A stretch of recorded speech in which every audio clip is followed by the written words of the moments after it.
Welcome to The Whole View. I'm Stacy Toth of Real Everything. I'm here each week to dive deeper into how we can find happiness and health inside and out through self-love, body positivity, and discovering new ways to be our best selves. Before we get started, a reminder, this podcast is for general educational purposes and is not intended to diagnose, advise, or treat any physical or mental illness. And we always recommend that you see a licensed health professional accordingly. This week, I want to welcome Madeline Popelka. We even practiced that before the show.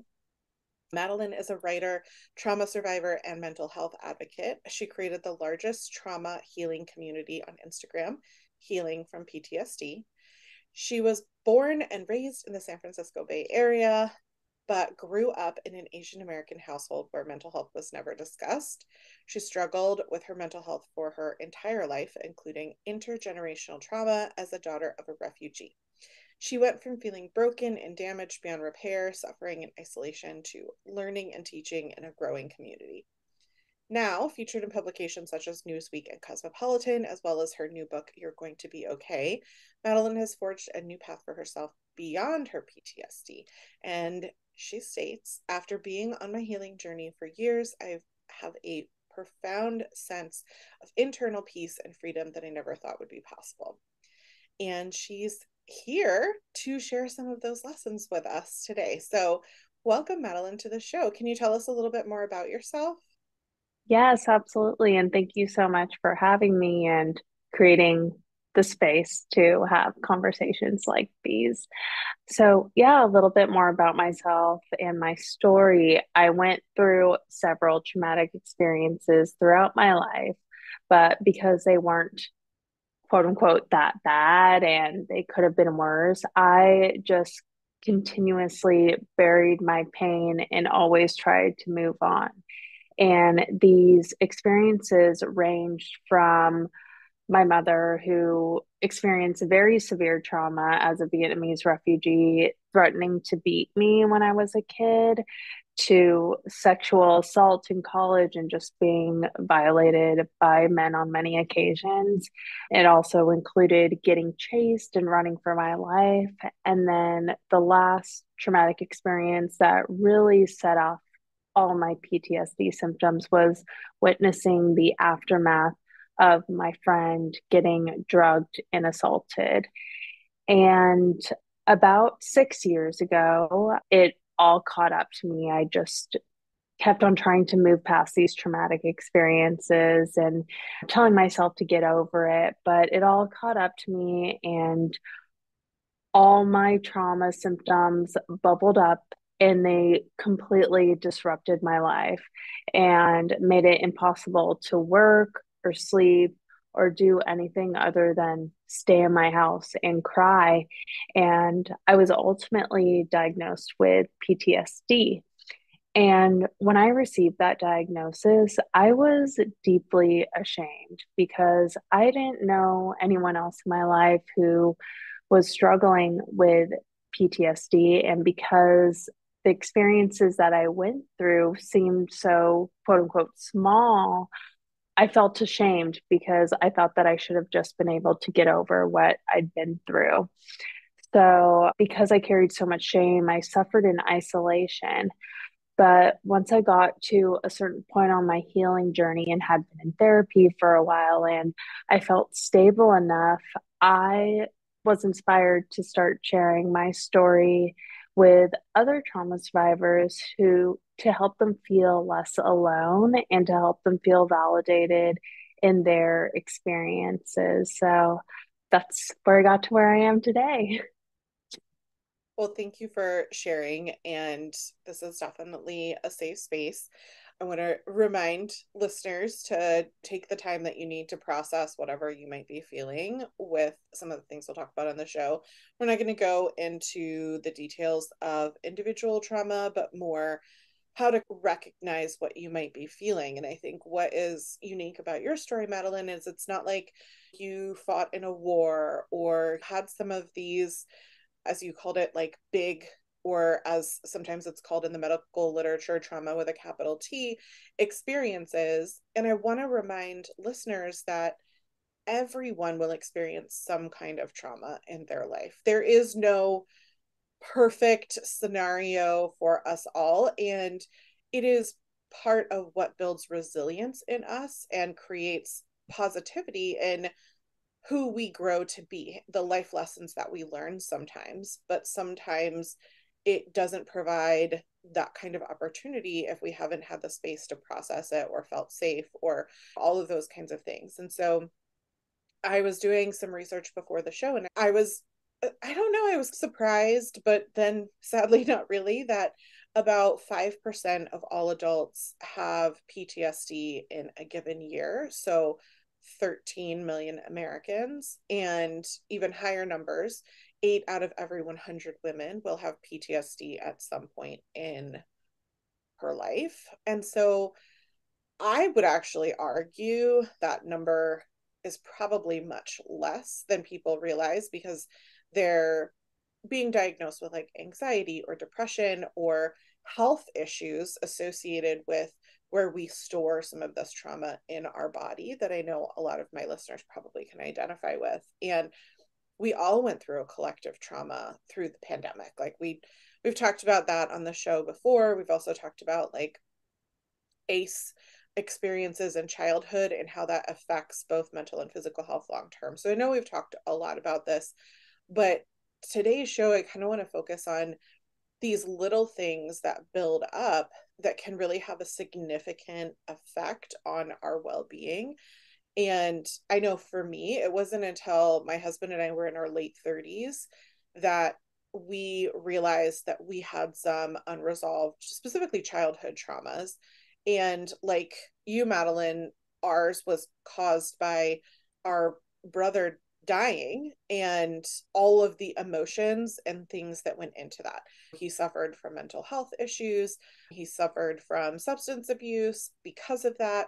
And so there was a lot that went into that in terms of family history and what we'd experienced in childhood and up to that point leading it. And I know for me, it affected my health for a really long time to not address some of these things that I was, as you said, pushing down or trying to get over it and holding on to those things in my body. So, one of the things that I wanted to share was a quote from Brene Brown's podcast, Unlocking Us, where she had on Dr. Bruce Perry, who works with Oprah, who was talking about trauma. And he describes it in a way that I think was really eye opening for me, for us all to think about, because I think sometimes we tell ourselves that if we say we've had trauma, then that means that we're insulting our family or we're saying that we've had a Mm, terrible life. And really, like, these are moments in time, and we need to all be able to recognize that everybody has them. And when we deny them, it creates more problems. So I liked his mhm, explanation, which is that trauma shapes our brain. How our stress response system is completely affected by what we've lived through. I think about trauma as any pattern of activating your stress response system that leads to an alteration in how that system is functioning, and that leads to an overactivity and an overreactivity. And if we think about that, like, you might encounter, I've had encounters with snakes. I was once chased by a water snake, and I had an experience in mm, college where, like, a snake, I was climbing stairs and a snake went through my legs. I was wearing a skirt as I climbed the stairs and it went underneath me. And those were traumatic experiences for me. I did not process them. And now I have like this irrational fear of snakes that I'm trying to work through. That has nothing to do with like my parents or anything like that. It was really like an experience that I had where I did not process the fear that I was having in those moments. And it created a pattern in my brain that activated a stress response. And so I think it's mhm. important to think about trauma from that perspective and not just like, Yes, oh, what did someone do wrong, right? It's how we right. process those things. So I'm curious, Madeline, based on your experience in the PTSD community and the support that you do, how does this map to some of what you hear and see?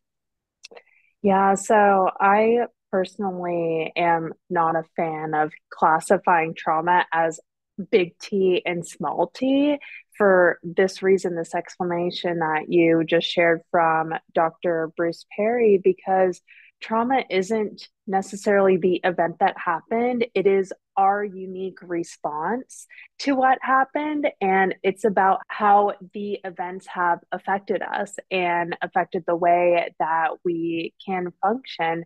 So, yes, it's like any experience that is terrifying or stressful enough to leave us feeling profoundly unsafe is trauma. And for myself and many survivors in my community, we didn't develop PTSD from one single event. We developed it from a series of events for being in a traumatic environment for a prolonged period. So a series of quote unquote small t traumas can still lead to severe PTSD. And on top of all this, oftentimes these traumatic experiences that don't seem that bad get dismissed because they don't seem severe enough. It's like a lot of people think that the big T traumas are the only ones that matter, and they tell us to get over it or to just move on. And sometimes we even tell those things to ourselves. But that dismissal and minimization causes more pain, which just makes it harder to heal. And oftentimes it prevents us from getting the help and support that we need and prevents us from creating space to heal from those experiences. Yeah, that makes a lot of sense. I think when I think about some of the small t traumas, I also think about just being born into a world that is set up to create stereotypes or bias or discrimination. And whether intentional or not, those things exist, right? And I Yeah. think about the people who experience microaggressions on a regular basis and how that would be like a bunch of small t traumas that would be like death by paper cut, so to speak, right? Like these feelings of how your body is responding to people treating you differently than somebody else. And that can be based Mm-hmm. on religion or gender or a variety of things that we all experience that again have nothing to do with whether or not we grew up in a loving home. I think for me, like this all came to light when I started fostering and had children in my home who had, by the definition of being in the foster system, had a big T trauma.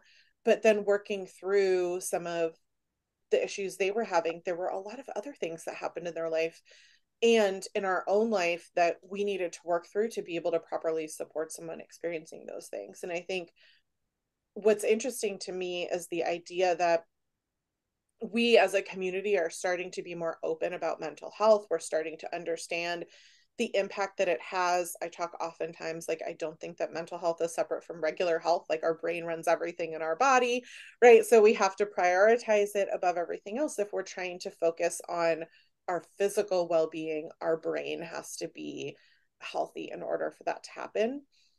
What are some of the small T traumas and the impacts that a lot of the people in your community have experienced? Have you seen people, from a societal perspective in terms of microaggression, gender, race, religion come up, or is it more specific experiences that people can identify?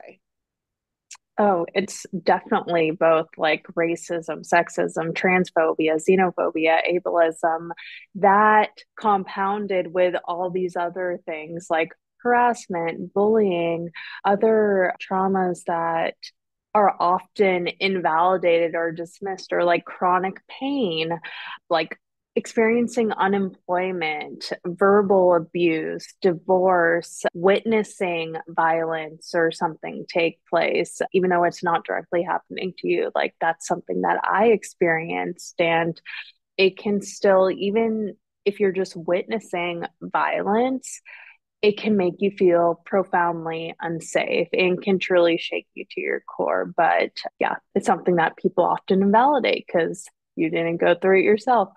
But yes, all these types of traumatic experiences build up over time. And at times, we like if it's a societal perception or the way that people are treated in the world based on race or gender or sexual orientation, it can lead to PTSD, but also complex PTSD symptoms, which is when you experience trauma for a prolonged period or there are multiple events that lead to it.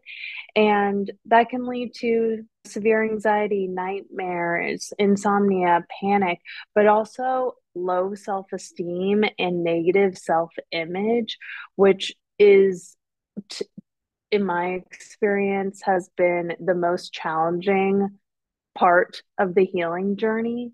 Just because when you grow up in a world where you feel like you are less worthy and unlovable, that becomes a core belief.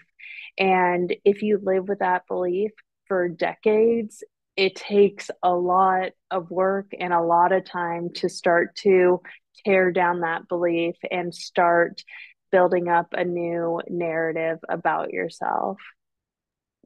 I What you're saying really resonates with me. And I know this isn't in the show notes that I prepared, but I want to share a little bit. I'm taking this Harvard business course right now on Oh, the influence of power on people. And the course talks about mm, how power doesn't necessarily have to be a bad thing if we're coming from a place of intention and understanding the power that we yield on others.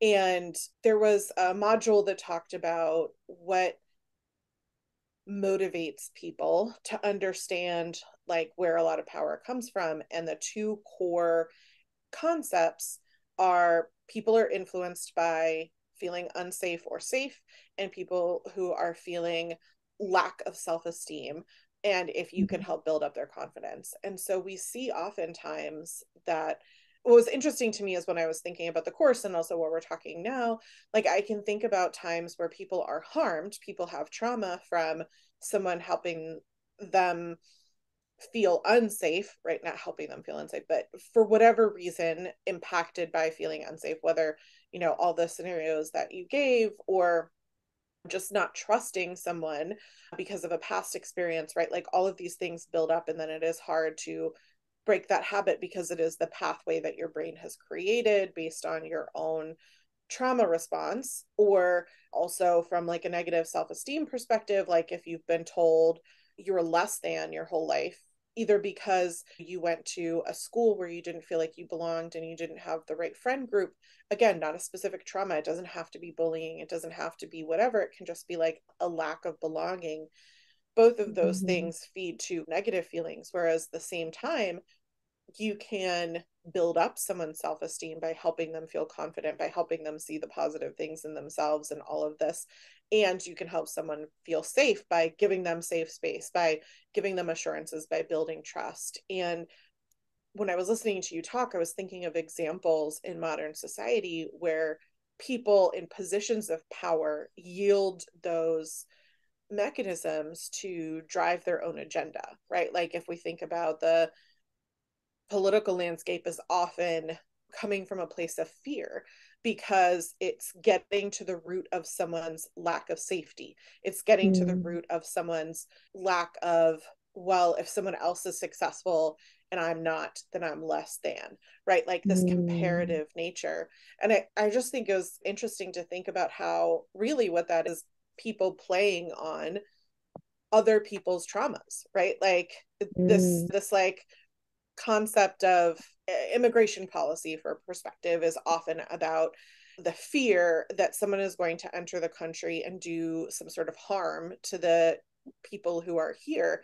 That is a fear-based prerogative. It's coming from a place of saying you're unsafe, that you might be unsafe if this happens. And so it's an interesting perspective to think about, okay, now how do we approach it from the mindset of building someone up to feel empowered and safe and all of these things, because it's more than just individual, it's community perspective. And I guess while you mm. were talking, and also these things that I'm still processing from the course that I'm taking, like it really plays into this idea that we all have some sort of trauma in some sort of way, to get to the root of, as you said, the self-esteem perspective and the safety perspective. Those are the kind of core things that drive us to be influenced. Yeah, for sure. Thank you for sharing that. Curious about your belief that advocating for your own mental well-being is, as you say, the most selfless act you can do. And so while we're talking about this idea of self-esteem and being selfish and all of these things, I think it's important that we have to start taking accountability and ownership for recognizing some of these things in the world around us, right? Like we can't change what other people do, but we can change our reaction to it. And Mm-hmm. we have to do work in order for that to happen. Can you share Yep. a little bit how you did that, from how you grew up, how you processed all your things, and how it feels selfless for you? Because I know a lot of listeners tell me it feels very selfish, and that feels like a negative thing. And for me, I'm like, selfish is not always a bad thing. It's not a four-letter word. It's not a dirty word. Like, we're put into Right. this world by ourselves. It's okay that sometimes we do things for ourselves. Yeah, for sure. I mean, I'm a firm believer that investing in your healing is an act of love to both yourself and your loved ones and every single person that you interact with. Because when we're no longer suffering, we're more patient, we're more caring, and we can show up better for others. But yeah, I didn't grow up with this belief. Like, as I mentioned earlier, my mom went through some of the most intense traumatic experiences that I heard of, from growing up in Vietnam, where corporal punishment was the norm, and she experienced beatings regularly. And she lived there in the war during the war and the devastation following the war, where she faced starvation and had no employment opportunities and needed to beg for food to survive, and then escaping her country on a small fishing boat with nothing but the clothes on her back, and living in a refugee camp for nearly 2 years. And when she was granted asylum and could finally make her way to the US, she thought that it was heaven. She was like hopeful and had a fresh start and wasn't looking back on her past at all, and was just really happy to be here and was really only focusing on the future. And I don't think she realized how her past was affecting her current stress levels and her reactions when I was growing up. Like, she knew that getting physical with children was not acceptable here in the United States. But when she got triggered and grew frustrated with me, that's when she'd explode and chase me around the house with a broom, threatening to beat me, but not harming me physically. And she didn't know how that could have impacted me.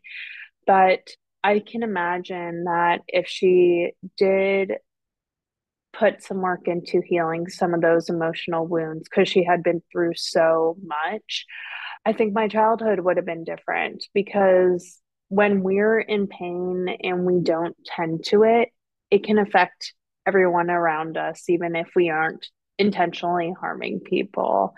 And I didn't understand all this growing up. I just felt like I was damaged and unlovable because of the way that my mom treated me. And as I've grown and started to learn more about trauma and intergenerational trauma, I've started to see things from a different perspective, where I do have compassion for my mom. It doesn't erase the harm and the pain that I've been through, but she did have it really rough. And I just have compassion for what she'd gone through. And when we talk about healing intergenerational trauma, we typically talk about breaking cycles. And while my mom did pass some trauma on to me, I also want to acknowledge that she did break some cycles. Like, I never faced starvation like she did. She always made sure that my basic needs, like food and housing, were met, because that is some trauma that she went through. And she was like, my kids are not going to suffer like that. So I didn't have to suffer some of the same trauma that she did. But I can't imagine that things may have been different had she put some more work into healing her emotional wounds.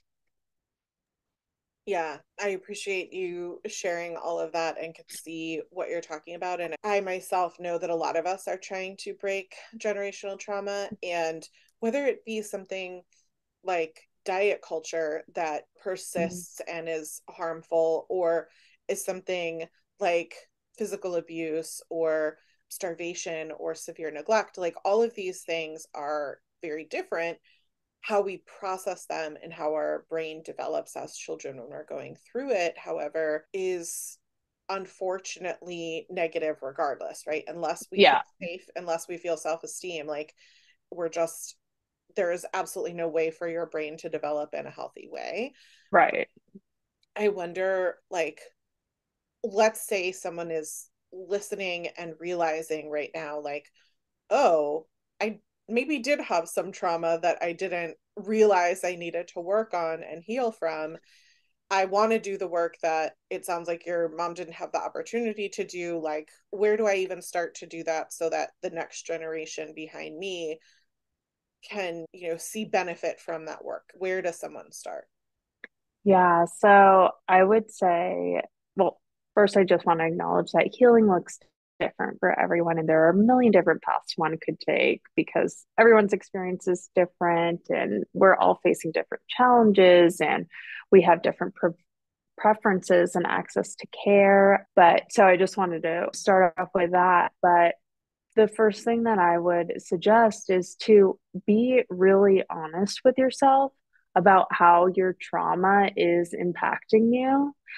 And it can be really hard to admit that we're struggling, but the longer that we avoid addressing it, the longer we'll delay our healing. And if someone's listening and they're at the point where it is like they've experienced trauma and they're at the point where it is hard to function, like the symptoms are so intense that you can't work or sleep or carry out your day, it would be really beneficial to seek support from a professional to help you navigate through the symptoms because it can be so hard and sometimes impossible to do it on your own because it can be so overwhelming when you're consumed by these symptoms. And that may mean going to a trauma informed therapist or a psychiatrist, or it may mean going to a support group, which are often run by therapists. And one thing that I love about support groups is, well, they are typically low cost or free, but then you can also be in it with other survivors who have gone through maybe similar experiences, which can help you feel less alone, which for me has been huge because it can feel so isolating when you are struggling and you don't know anyone else who is going through it.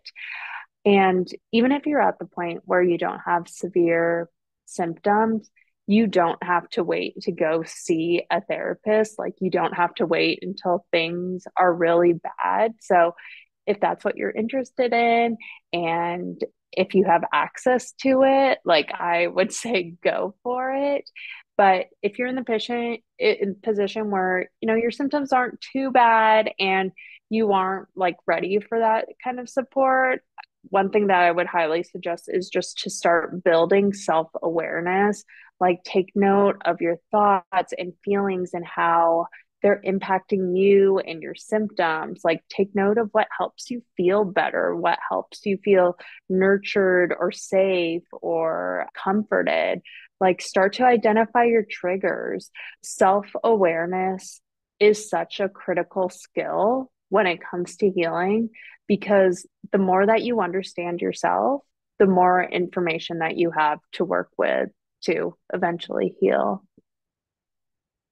I would 100% agree with everything you just said. I did therapy several times throughout my life, but where I got the most benefit was actually going to partnership therapy. So before my husband and I were even legally married, we went to therapy together to learn how to like better communicate. And it really helped me see more of myself through someone else's lens. Because I think oftentimes we don't realize that maybe we have maladaptive coping skills because I was yelled at a lot as a child. My response is just thinking that's what you do when you're angry versus how someone else might feel getting yelled at by someone that they love, right? Like that could be traumatic. probably was for me, hence the maladaptive coping skills. But then there's also opportunity in group support where when people are sharing their own traumas or experiences, for me, it was like a light bulb moment of like, oh, I remember that thing that I pushed so deep that I forgot about. Yes. And like I Yes. couldn't bring that up in therapy when I was just going by myself because I literally had pushed it so deep that in talking and in doing the things, like it wasn't there for us to even talk about. But in hearing someone else share their experience or a story, I don't know, it really helped me identify much more self identify things that I didn't realize had happened or that had been traumatic. And I had tried to remember them a different way or forget them or different things. And even just that realization in group therapy and being able to say, yeah, that happened to me. And that was really scary. Like, even just that in and of itself was huge. And then being able to process from there. For sure. Yeah, thank you so much for sharing that because that is so true. Especially, I feel like with things that happened in our childhood, when we spent our lives trying to forget things that happened in order to survive, in order to continue living, like they're just buried so deep. And sometimes it does take someone else or listening to someone's story or reading a book about something that happened to trigger that memory. And you're like, wait a minute. And then it can be like, okay, this all makes sense now. And it can, yeah, it can offer a lot of really valuable insights by finding the support group or finding the community that you can relate to.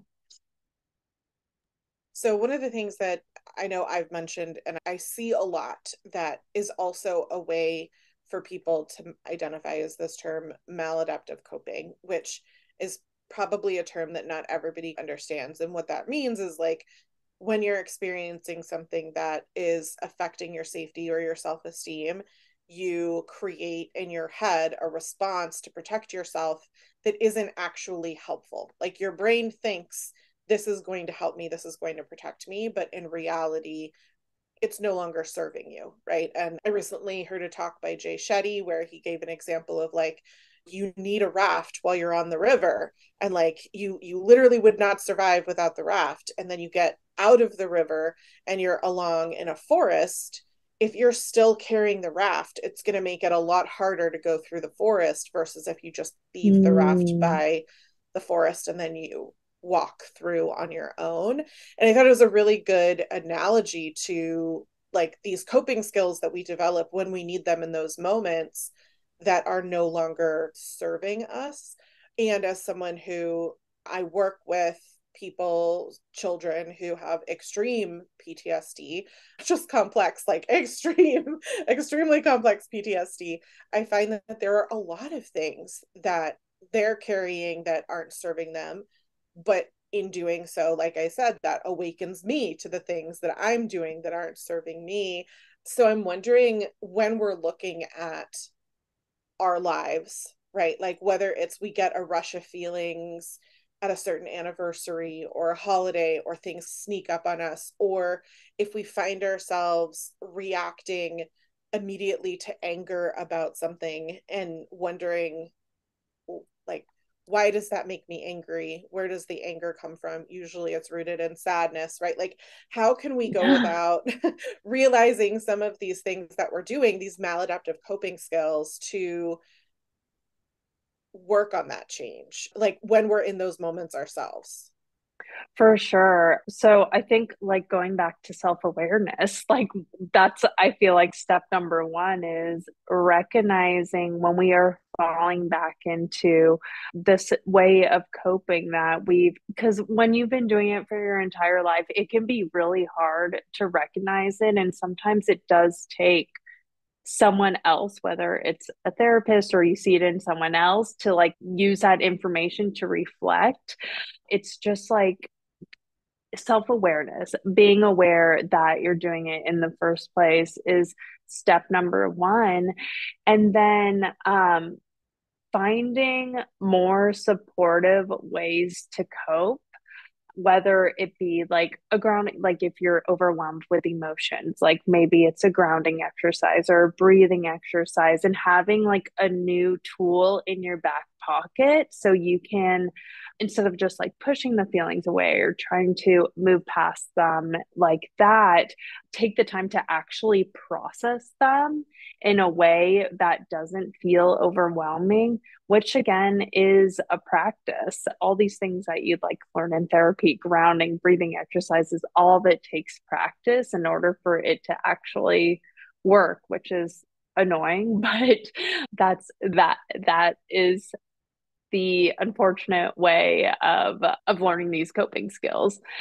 But then I would also say to remember to be really gentle with yourself, because when we get triggered or we have a certain reaction, I think it's really easy to criticize yourself and be like, oh, why did I do that? And I think while it's important to like hold ourselves accountable and be able to take information to learn, it's not going to help you get better if you are just beating yourself down.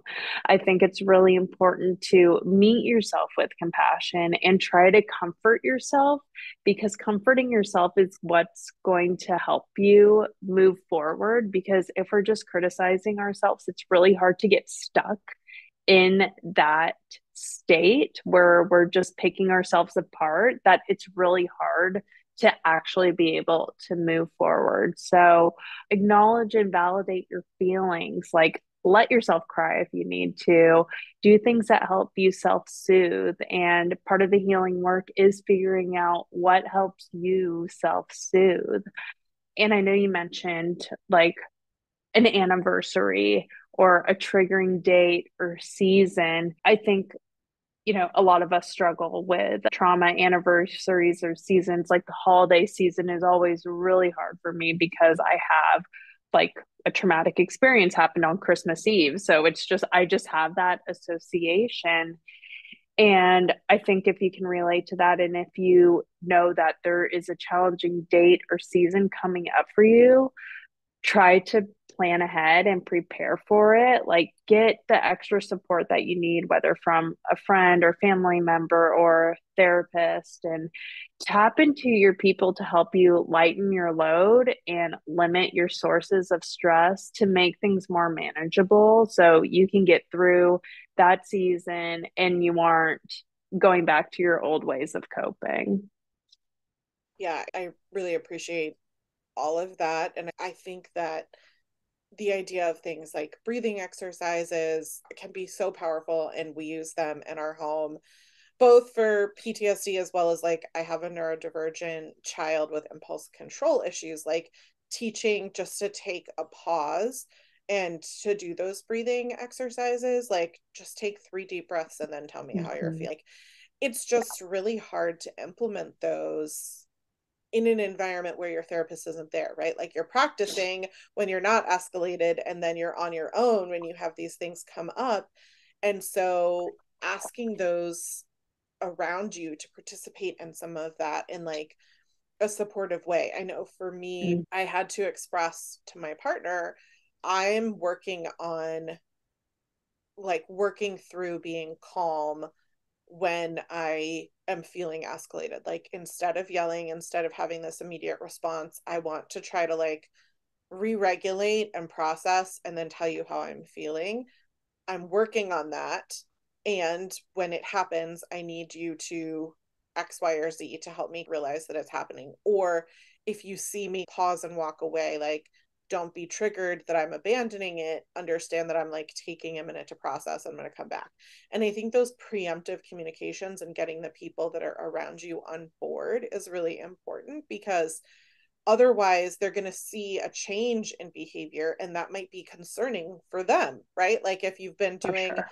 a maladaptive coping skill that's alarming and now that's suddenly like, well, I knew at least what to expect in those moments, and now you're doing something I don't know what to expect, that can also be scary. So I just think that the more we can communicate and the more we can get people around us engaged in that process is important. And I think in order to do that, the vocabulary that I use, and I'm curious if you have different words or like how to articulate this, is I use the phrase a lot, like a safe space, right? Like, okay, we're going to have a Hmm. conversation and we're going to hold space for each other, and we're going to like make this a safe space to ensure that everybody understands, okay, it's really important that we stay regulated because we're going to talk about something that's difficult. And if we start to feel ourselves be dysregulated, we're going to pause and we're going to hold that space, because Yes. otherwise it becomes out of control.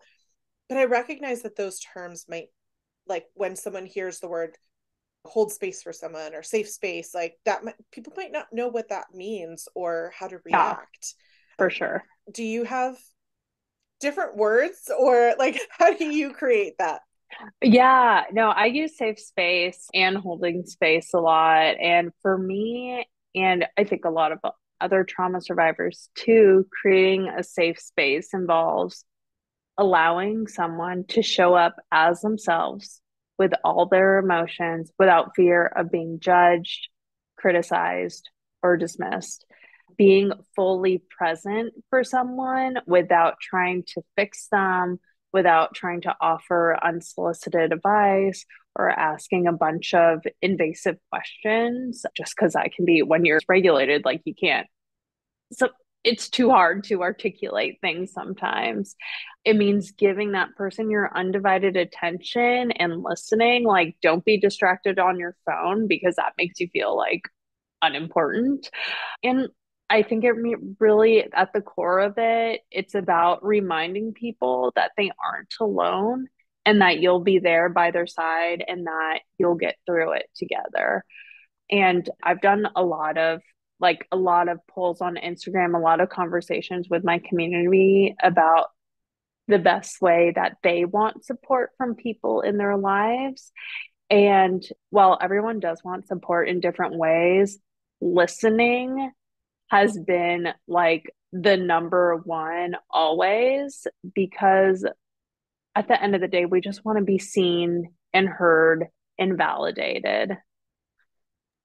So well stated. And it's been a huge lesson for me because I am such a problem solver by nature. Someone's like, let me tell you about this problem. And I immediately go into, and this is how we're going to solve it, without realizing that a majority of the time, people just want to share and to express their feelings and to feel validated, and not for you to solve their problem. And this is even something that has come up for me as just the mother of teenagers, not even within the realm of PTSD, but like in the realization that my kids might come to me about a frustrating day or like an experience that they've had at school. And they might be telling me like something about their teacher, for example. And I might immediately want to jump to, well, I'm going to email the teacher and I'm going to fix whatever. But really, what they want is for me to just be like, gosh, that sucks. That sounds like you didn't have a great experience.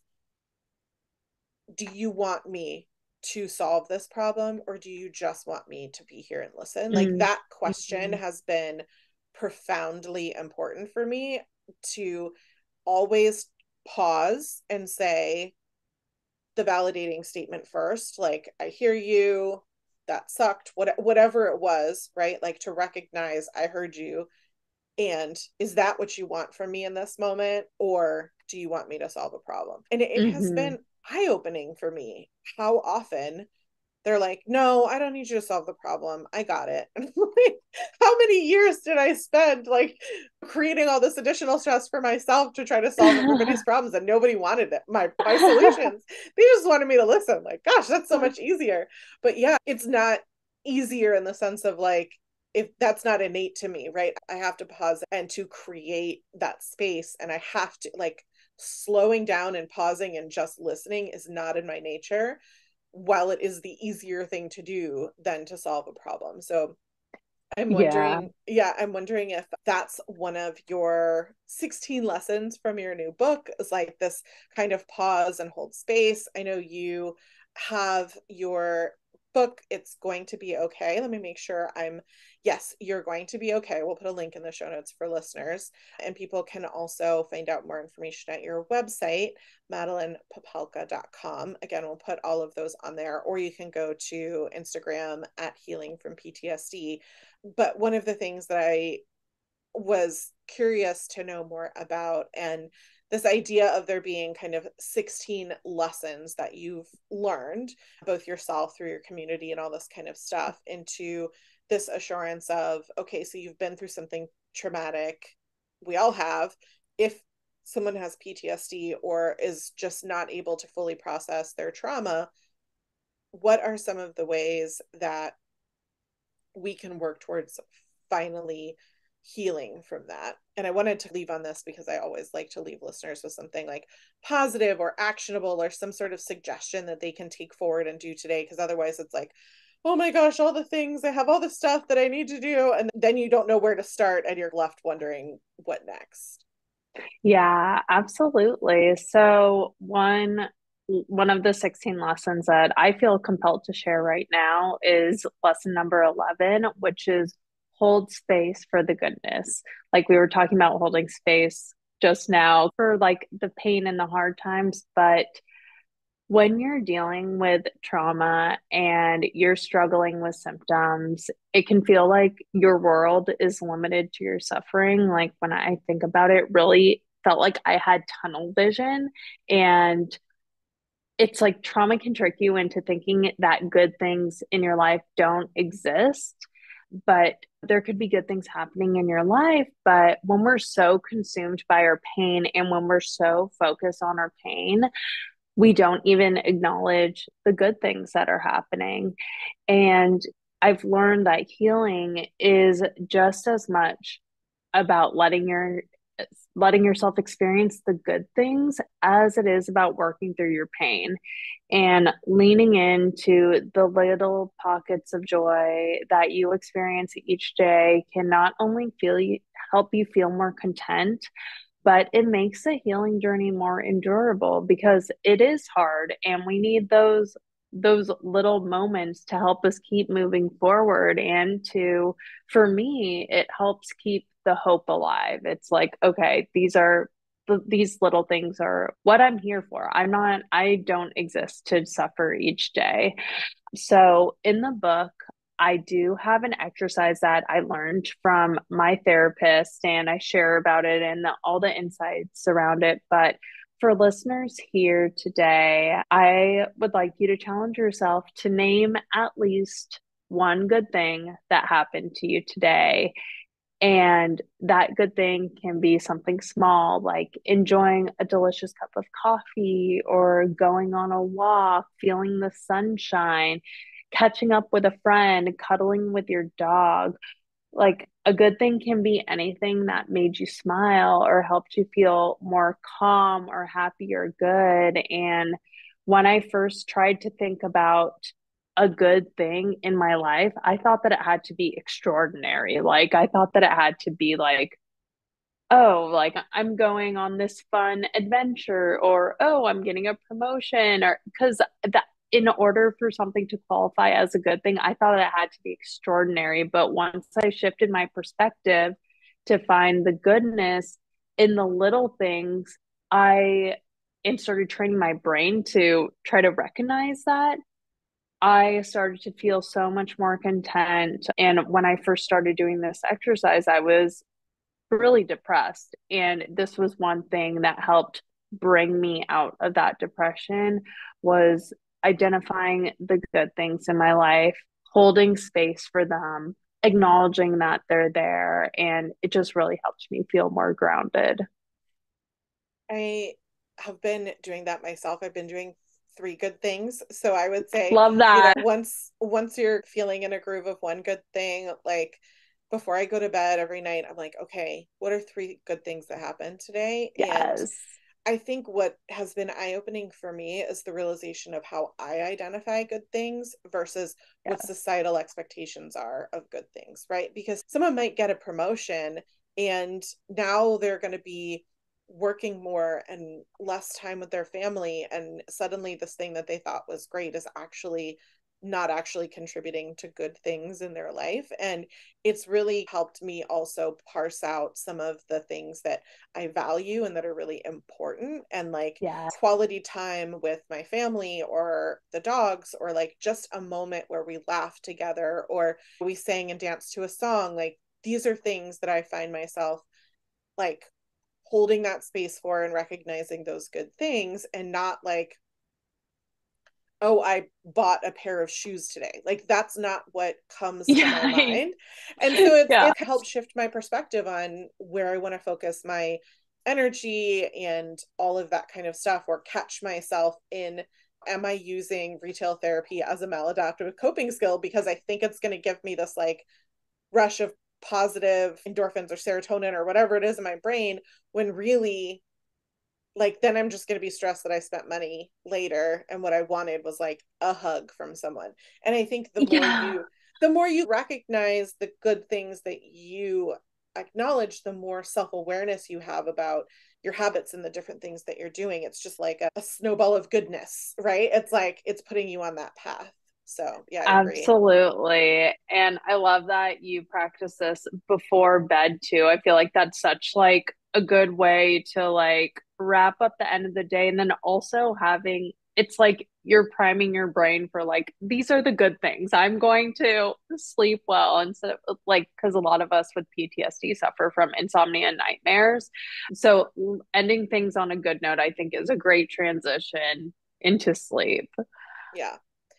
And I just want to remind listeners, you can find links to all of the things that we've talked about, specifically Madeline's book. And I've also put a link into NAMI.org, which is a place where you can find support groups. There's a lot of different types of support groups, but that's a nationwide for those who are in the US. I don't know if they're international place where you can, I know, find resources. And all of the other things that we've referred to today can be found there. And Madeline, I want to thank you so much for your time today and helping people understand, hopefully themselves a little bit better. And I love that we're ending on a good thing. It's not all bad. It's not all doom and gloom. Honestly, I Yeah. know sometimes it's hard to admit that bad things have happened because you don't want to sit in like the negative and you think, oh, I'm just dwelling on my past. I need to get over it. But really, you're holding on to it if you don't like acknowledge and move forward into these positive ways. So I appreciate your willingness to share your experiences and to go there with us today. And